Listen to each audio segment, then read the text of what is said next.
ये वीडियो मैं उनके लिए बना रही हूँ जो होम साइंस की तैयारी कर रहे हैं, टीजीटी, पीजीटी और इंटीग्रेट के लिए। ये मेरे नोट है, आप लोग देख सकते हैं।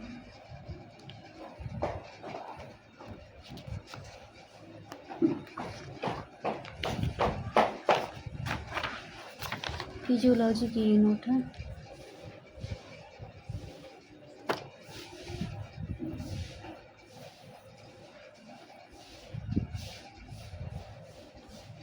होम साइंस में काफ़ी से क्वेश्चन आते हैं।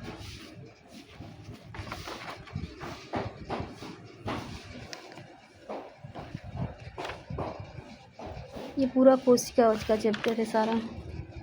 कोशिका की खोज कौन किया था, कोशिका का अध्ययन सारा इसमें देखिए आप लोग। कोशिका की खोज रॉबर्ट हुक ने किया था।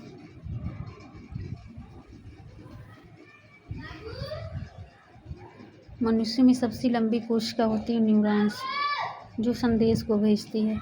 मनुष्य में सबसे छोटी कोशिका होती है आरबीसी।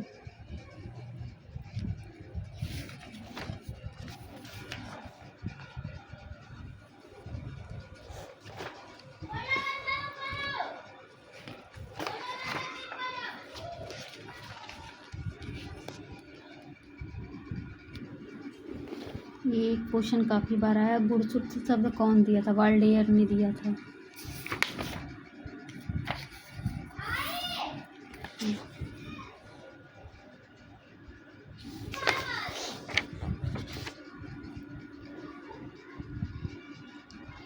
जो हमारा वायरस होता है उसमें कोशिका नहीं पाई जाती है। ये क्वेश्चन भी पूछा है कई बार।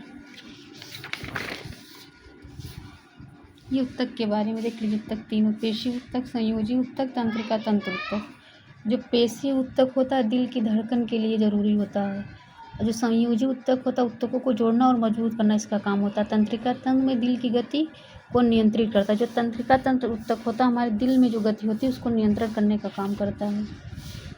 उसी प्रकार से जिस प्रकार हमारे शरीर में उत्तक पाए जाते हैं, ठीक उसी प्रकार पौधों में भी उत्तक पाया जाते हैं। जैसे पेरेकाइमा भोजन जमा करने के लिए एक कार्य करता है। एक पेरेकाइमा है और दूसरा जाइलम है, तीसरा फ्लोएम है।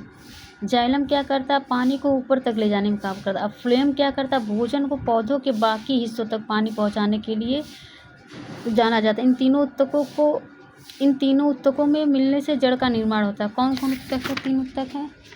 पेरेकाइमा है, जाइलम है, फ्लोएम है। इन्हीं तीनों उत्तकों से पौधों की जड़ों का निर्माण होता है। देखिए यही तीनों उत्तक हैं, यहाँ पे हैं: पेरेकाइमा, फ्लोएम, स्क्लेरेकाइमा। जो पेरेकाइमा होता है भंडार करने वाला उत्तक होता है। कालेकाइमा जो होता है सहारा देने वाला होता है। स्क्लेरेकाइमा कठोरता देने वाला। कठोरता हम लोग देखते होंगे पेड़ के कई भाग हिस्सों में बहुत ज़्यादा कठोरता पाई जाती है, इसी के कारण पाई जाती है। ये देखिए जाइलम और फ्लोएम जो मैंने पहले ही बताया। जाइलम क्या करता है? जड़ों से पत्तियों तक पानी और खनिजों का परिवहन करता है। अब फ्लोएम क्या करता है? पत्तियों से पौधों के बाकी हिस्सों में भोजन का परिवहन करता है।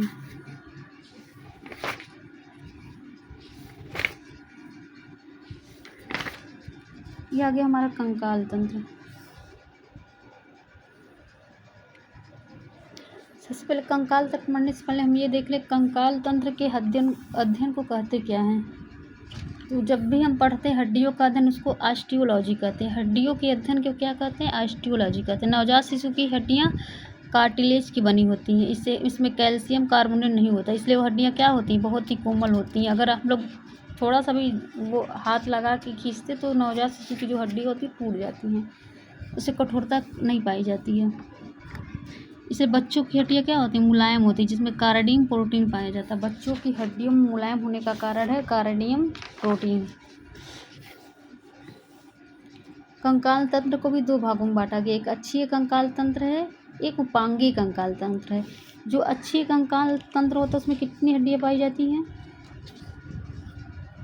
अक्षीय कंकाल तंत्र में हमारे 80 हड्डियाँ पाई जाती है। उपांगीय कंकाल तंत्र में 126 हड्डियाँ पाई जाती हैं। अक्षीय कंकाल तंत्र में हमारा देखिए ये आ जाएगा, सिर आ जाएगा, ये सारी चीज़ें आ जाएंगी। उपांगी में हाथ पैर हमारा आ जाता है। अब केवल अगर सिर में पूछेगा कितनी हड्डियाँ पाई जाती हैं तो हम क्या लगाएंगे? 22 लगा देंगे। ये कान है, कान में हमारे 3 हड्डियाँ पाई जाती हैं।